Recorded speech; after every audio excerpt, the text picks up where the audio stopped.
everyone, welcome back to the Chelsweets kitchen. I've been asked a lot of times how I get smooth sides on my cake, and today I'm going to take you in depth through the process of how I smooth my buttercream. So I have 4 layers of red velvet cake today, and I'm going to be frosting it with a classic vanilla American buttercream. So we'll go ahead and get started. I'm going to zoom in so you can see exactly what I'm doing. So I'm going to go ahead and start with a dollop of buttercream smeared down on my cake base, just like that. And that helps secure my cake layers to my cake base. So I'm spreading out my American buttercream now on my cake layer. And as you can see, my cake layer is pretty flat. And that makes it a lot easier as you're frosting to get a nice level cake. So we want to make sure that we have an even amount of frosting all over the layer. So I'm going to add a little bit more to this edge. I'm going to spin around just to make sure I have an even distribution. So I've worked my frosting all the way to the edge, and now I'm going to add my second cake layer. And as you're doing this, you just want to make sure that your cake layers are still level and are aligned. So that looks good. We'll add our second layer of buttercream now. And we're going to repeat this process with our remaining cake layers. If you want the recipe for my American buttercream, the link for the recipe and the tutorial are included in the comment section below. So be sure to check that out. So we're going to go ahead and keep applying our frosting, and it's totally okay if you have some frosting overflow on the edge there. You just want to make sure that your frosting evenly goes out all the way to the edge of your cake layer. So we'll spin this around to make sure it's nice and level. And now we're going to take our last cake layer, and I like to flip my last cake layer upside down because it's a lot easier to get sharper edges here. So that's pretty good. Again, we're going to make sure it's nice and level. That looks great. So a crumb coat is a nice thin layer of frosting that does exactly what it sounds like. It traps in all of your crumbs. So we're going to go around and spread frosting all over our cake, and then we're going to scrape off any excess and freeze the cake. And as you can see, my cake layers are very firm, and that's not because they're dry. They're actually very moist. It's because I've frozen them.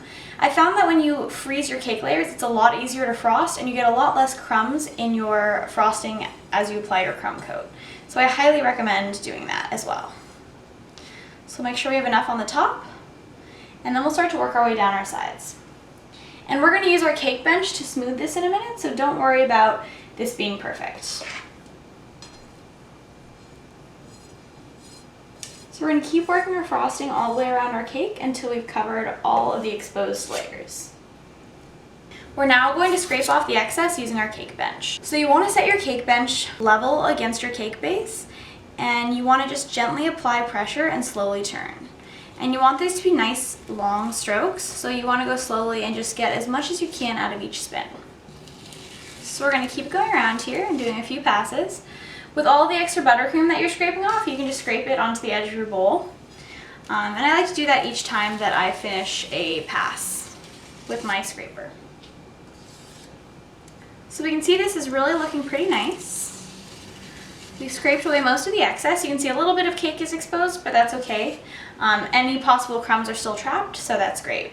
So now we need to smooth the top part of our cake. And we're going to do that by taking our bench scraper like this and just gently pulling in towards us. And we're going to do this all the way around the top. You want it to be nice and level. So it's kind of a sweeping motion, and I like to kind of go in at an angle and then pull in. And again, this doesn't have to be perfect because we're going to be applying another layer of buttercream once this hardens. But it is easier when you're applying your second layer if your first layer is pretty sharp and has nice edges. So we're going to take our time with this and keep going around. Sometimes when you sweep the frosting into the center to clear it, you get a little bit of overhang here. So I always like to do one more spin around the edge and then do one more pull into the center. So one extra step, but it really does help down the road. So we'll go ahead and get this nice and smooth. I'm also going to scrape off any extra buttercream that got on my cake base with just the base of my scraper. So now that we have our crumb coat on our cake, it's already starting to firm up actually because the cake layers are frozen. But we're going to pop it into the freezer for about 5 minutes to really let it get firm. So now that our crumb coat is firm to the touch, we're going to apply our second layer of buttercream. And I've re-stirred my buttercream with a spatula to help get it nice and smooth again, because sometimes when you let your buttercream sit, the texture can change slightly, and so it's always a good idea to make sure that you re-stir it to make sure it's nice and smooth. So I'm going to add a pretty generous second layer of buttercream to this cake. because as we smooth it, some of it's going to come off. And it's easier to get nice smooth sides when you have an excess of buttercream. And we're going to cover the entire cake. So then once I have all my frosting on, I like to spin a little bit just to make sure that it's nice and even. And when I say nice and even, I mean that there's an even amount of frosting across the cake. So our cake looks pretty evenly coated, so I'm going to go ahead and start using my bench scraper again. And we're going to use the same technique as before. So just nice, long, smooth pulls. And of course, scraping off the excess as we go. So you can see here there's a little bit less frosting than the other areas, and that creates a line. So whenever you have that, you just want to fill in with extra buttercream so that you don't have any divots. And that's why it's so important to make sure that you have an even amount of frosting in all areas as you smooth. And if you don't, it's okay. You can totally fill in. I almost always have to fill in a few areas of my cake when I'm frosting. So now that should fix that problem. And we're just going to keep going around